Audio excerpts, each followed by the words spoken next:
Assalamualaikum warahmatullahi wabarakatuh. Apa khabar semua? Alhamdulillah semua sihat. Okey, baik, kita baca doa dulu sebelum kita mulakan pembelajaran. Okey, semua tanda tangan. Bismillahirrahmanirrahim.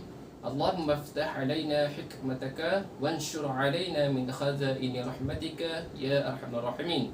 Rabbi shrah li sadri wa yassir li amri wahlul 'uqdatam min lisani yafqahul qawli. Rabbi zidna ilma warzuqna fahma. Amin ya rabbal alamin. Okey, baik. Semua sihat kan? Alhamdulillah. Baik. Kita akan belajar satu topik yang baru pada hari ini. Cuba awak tengok dekat depan ni, apa yang awak nampak? Okey, apa kita akan belajar hari ini? Okey, baik. Kita tengok dulu. Semua tumpukan perhatian dekat ustaz ya. Tengok dekat depan. Okey, pertama sekali awak tengok apa gambar yang ustaz paparkan dekat televisyen ni. Okey, Ahmad, cuba bangun dan beritahu ustaz. Apa yang awak nampak? Pertama adalah gambar apa? Okey, gambar kucing kena panah. Yang kedua, orang tengah tidur. Yang ketiga, orang sedang bersedekah. Dan keempat, orang sedang solat jemaah. Okey, bagus. Terima kasih. Boleh duduk Ahmad. Okey, baik. Bila awak semua tengok dekat depan ni, pelbagai gambar ustaz bagi kan. Ada gambar kucing kena panah, ada gambar orang tidur, sedekah, dan orang tengah solat. Agak-agak awak, bila kita lakukan perbuatan ni, apa yang kita akan dapat sebenarnya? Apa Allah akan bagi kepada kita? Betul, dosa dan juga pahala. Okey, sebagai contoh, bila kita tengok gambar kucing kena panah ni, kita akan dapat apa kalau kita buat zalim dekat haiwan? Yes, kita akan dapat dosa.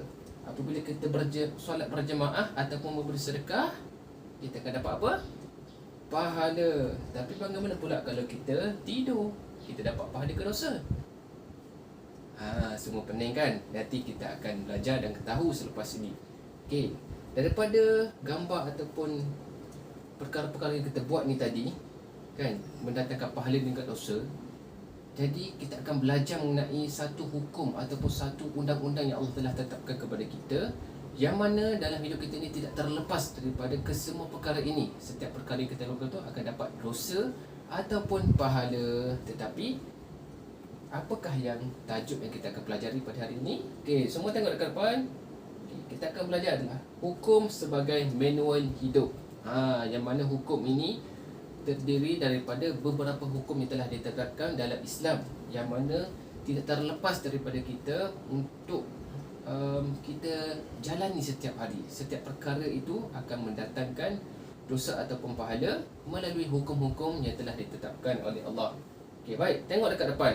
Kita ada 1, 2, 3, 4 dan 5. 5 hukum sahaja dalam Islam yang telah Allah tetapkan. Okey, pertama wajib. Yang kedua, sebut ramai-ramai, sunat. Okey, ketiga, harus.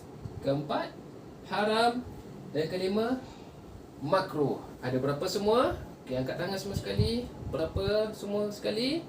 Ada 5. Pertama, wajib. Kedua, sunat. Yang ketiga, harus. Yang keempat, haram. Dan yang kelima adalah makruh. Okey, bagus semua sekali. Macam ni lah Ustaz nak. Semua tumpukan perhatian. Tapi apa yang dimaksudkan dengan 5-5 ini? Yang mana satu dapat pahala, yang mana satu dapat dosa kalau kita buat ataupun kita tinggalkan? Jom sama-sama kita belajar. Okey, baik. Pertama sekali, tengok dekat depan. Apakah yang dimaksud dengan wajib? Wajib ialah kita akan dapat pahala jika kita lakukan perkara tersebut. Akan tetapi apabila kita tinggalkan kepada perkara tersebut, kita akan berdosa besar. Okey, formula dia senang sahaja. Apabila kita buat, kita dapat apa? Yes, pahala. Apabila kita tinggalkan kepada perkara tersebut, kita akan dapat dosa. Okey, apakah contoh-contohnya? Apakah perkara wajib yang kita selalu buat ataupun yang kita diperintahkan untuk lakukan? Okay, kita tengok dekat depan. Antara contoh yang Ustaz bagi adalah puasa. Sebelum ni kita pernah berpuasa kan? Okay, semua ni kalau dah balik ataupun cukup umur, maka wajib bagi awak untuk berpuasa. Sekiranya awak tidak melakukan puasa, awak akan berdosa besar. Okay, selain berpuasa adalah solat berjemaah ataupun solat fardu. Dan yang terakhir ialah zakat.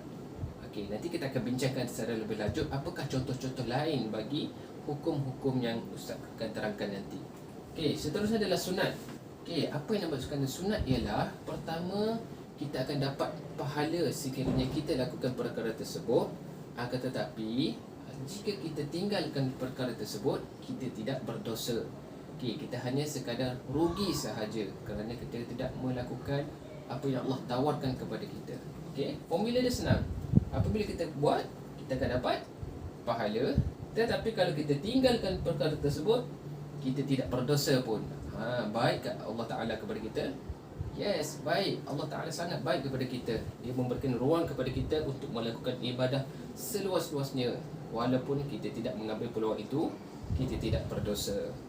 Okey, contoh perkara sunat adalah bersedekah. Ini yang paling senang. Okey, sekarang kita dah endemik kan. Bila kita keluar, kita dah boleh buka mask, betul?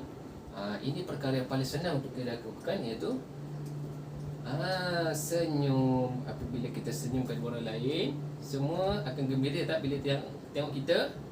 Yes, semua akan gembira bila tengok kita. Jadi inilah perkara yang paling senang, perkara sunat paling senang kita lakukan, iaitu senyum. Dan terakhir, saya bagi contoh adalah zakat, bukan zakat ya, zikir. Okey, berzikir ataupun bertasbih, subhanallah, alhamdulillah, Allahu akbar, la ilaha illallah. Itu adalah perkara-perkara sunat yang Allah bagi kepada kita ataupun tawarkan kepada kita untuk mendapat pahala dengan lebih lagi. Okey, seterusnya adalah harus. Apa yang dimaksudkan dengan harus? Okey, tidak berdosa jika dilakukan atau ditinggalkan. Faham tak apa maksudnya? Okey, maksudnya apabila kita buat sesuatu perkara itu tidak memberikan dosa kepada kita ataupun kita meninggalkan perkara tersebut, maka kita itu tidak berdosa. Pening ke? Okey, Ustaz bagi contoh. Apakah perkara harus ni? Okey, contohnya seperti awak makan, awak tidur ataupun awak bersenam. Okey, ini adalah perkara-perkara yang harus awak lakukan. Okey, kalau awak buat pun tak dapat pahala, tapi kalau awak buat pun tak dapat dosa. Okey, tapi bergantung kepada niat awak. Nanti kita akan belajar lebih lanjut lagi. Okey, perkara haram pula. Apa yang dimaksud dengan haram ni? Okey, Ustaz tak nak cakap, Ustaz nak awak pula yang baca. Okey, baca ramai-ramai. Okey, mendapat pahala jika ditinggalkan. Okey, seterusnya berdosa jika dilakukan. Okey, dia berlawanan dengan perkara wajib tadi. Okey, kalau wajib tadi kita belajar jika dilakukan akan dapat pahala. Okey, tetapi kita jika ditinggalkan, jika akan dapat dosa. Berbalik dengan perkara haram ataupun hukum haram. Perkara haram ni apabila kita tinggalkan, kita akan dapat pahala, tetapi jika kita lakukan, kita akan dapat dosa. Okey, ingat, haram dan wajib ni adalah terbalik dan dia berkawan rapat. Okey. Okey, formula dia macam mana nak ingat? Okey, haram ni kalau kita buat dapat dosa dan kita tinggalkan dapat pahala. Senang je kan? Okey, tengok apakah contoh-contoh perkara haram. Yes, awak nampak tak dia tengah buat apa? Okey, lepas ni kalau Ustaz nampak awak tumbuk kawan awak ataupun awak buli kawan awak, ingat apa hukumnya? Haram. Okey, kalau awak buli kawan awak, tak boleh. Bukan setakat kawan saja, adik awak ataupun orang lain sekitar awak tak boleh bergaduh ataupun mencederakan mereka kerana perkara ini adalah haram. Okey, contoh yang kedua adalah awak nampak air apa ni? Teh panas ke? Bukan, ini adalah haram. Dekat mana biasa awak nampak? Pernah tak awak jumpa? Dah jandam kan mesti pernah jumpa. Pernah pergi 7E ataupun Speedmart. Okay, biasa ada kan dekat apa dia punya peti sejuk tu ataupun peti ais dia tu, dia letak beer ataupun arak-arak yang lain. Okay, jadi kita sebagai orang Islam, kita diharamkan untuk meminum alkohol ataupun arak. Apa dia? Alkohol dalam sanitizer. Kalau dalam sanitizer tu kita dibolehkan kerana tidak memudaratkan kepada tubuh badan kita. Okey, contoh macam arak ni, dia menghilangkan kewarasan akal kita. Bila kita minum, dia kan kita jadi macam tak betul, tak waras. Jadi itu menyebabkan arak ni haram. Ustaz tak pernah cubalah. Ustaz tahu daripada orang lain. Awak daripada pandai pula cakap Ustaz pernah cuba Tak, Ustaz tak pernah cuba. Ustaz dengar daripada orang lain, daripada pengalaman kawan-kawan Ustaz yang bukan Islam, yang non-Muslim. Okey, seterusnya adalah perkara makruh. Okey, makruh ni bila awak tengok, tengok dekat depan. Mendapat pahala jika kita tinggalkan, tapi tidak berdosa jika dilakukan. Dia berkait rapat ataupun berlawanan dengan perkara sunat. Kalau sunat tadi kita buat, dapat pahala, tinggal, tidak berdosa. Okey, tapi kalau perkara makruh, kita akan dapat pahala kalau kita tinggalkan perkara tersebut, tetapi kita akan berdosa jika kita lakukan. Jika dilakukan ke? Tidak berdosa pun kalau kita lakukan perkara makruh.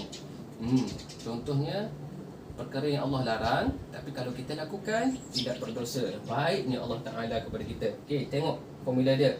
Kalau kita buat tidak berdosa, kalau kita tinggal kita akan dapat pahala tersebut. Sebagai contoh, awak tengok orang menguap, rambut tidak terurus. Apabila kita tidak menjaga penampilan diri kita, kita telah melakukan satu perkara makruh.